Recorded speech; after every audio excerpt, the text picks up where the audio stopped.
If you've ever wondered how to capture every moment when you're on the road from all angles in incredible clarity, whether it's a road trip or you want a safety camera for your daily commute, the Insta360 X4 is the ultimate dash cam for your car. In this video, I'm going to tell you the best video settings, how to charge it, how to mount it, as well as show you some hidden X4 settings that you may have missed, and of course lots of tips along the way. To avoid blind spots from your windscreen pillars, you ideally want to position and mount the X4 as close to the center of the dash as possible, and as close to the windscreen as possible for a better view of the surroundings. But of course this will depend on the shape of your dashboard and on the surface texture as well, because both of these factors will affect how it's mounted.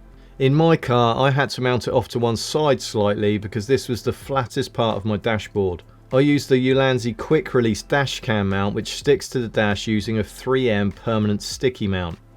And then you have this quick release fixing which attaches to the camera, and then this just slides in and out at the click of a button. This is perfect because from a security point of view, you never want to leave your camera in the car, and this makes it really easy to attach and detach quickly. My dash isn't perfectly straight, so there is a slight gap here under the mount, but the most important thing here is as long as you leave the mount for at least 24 hours after you've stuck it down, this will give it maximum strength. You can also use the Insta360 sticky mount that comes with the X4, but the surface of my dashboard is textured, so it's almost impossible to get a suction mount or a sticky mount to connect. If you have the same problems in your car, then you can use a suction mount or a sticky mount on the windscreen. Wherever you position your mount, make sure you account for the slope of the windscreen as well, so you can easily attach and detach your camera from the mount. When using your X4 as a dash cam for short trips, you can just use your camera battery, but wherever possible I do like to connect the camera to a 12-volt output on the car.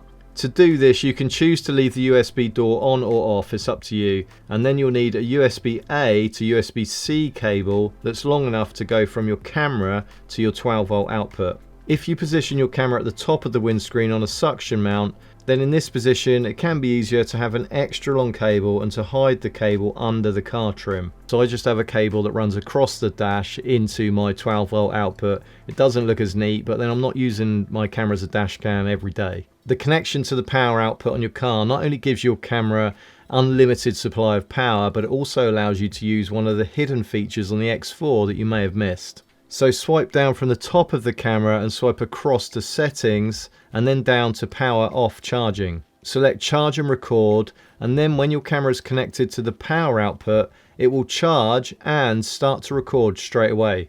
And when you select charge and record, you can also select a custom preset, and we'll look at how to set that up later in the video. First, let's look at what record mode you need to use. Of course, you could use standard video mode if you wanted to, but you'd be shooting a lot of footage and taking up a lot of memory card. So instead, we'll be using loop recording, which is a much more efficient way of using your camera as a dash cam. So select loop record and then tap at the bottom here.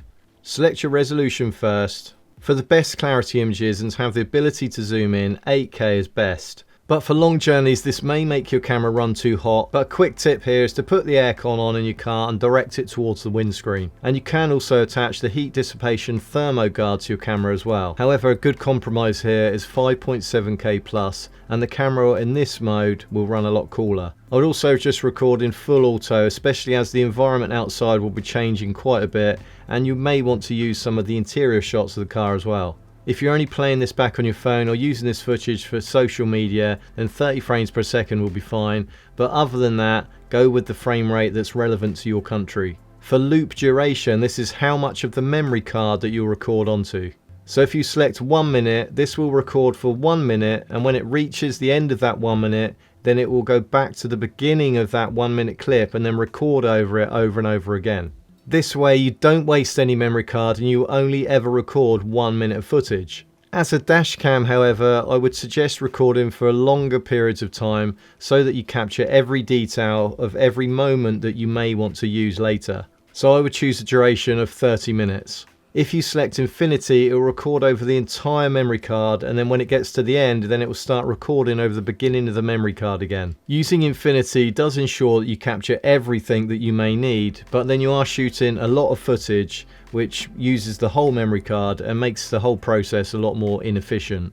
You can also use the new Dashcam mode instead of loop record mode, but the only benefit it gives you is a time watermark that's burnt into your footage if you wanted it. Other than that, I prefer using standard loop record as I think it's more versatile and easier to understand. If you're using longer record lengths, then I suggest turning on voice activation, because that way, if there's something you come across on a journey that you know you will want to get back to at some point when you edit, then you can say mark that, and then a little flag icon will appear on the timeline when you edit. So it'll be much easier to find that section later. If you do have an incident that happens on your journey that you know you'll need the footage from, then make sure you stop recording after the incident has happened, because this way you'll avoid the camera then re-recording over that same bit of footage and you losing that vital bit of video. If you stop recording, then the clip will be saved, and then when you start recording again, it will start recording a new clip. How the loop recording will look on the camera screen itself is that when you press recording, the record timer will count up to the maximum time you have set, so say 1 minute, and then when it reaches that time, it will just hold on that 1 minute, so it won't go any more than 1 minute.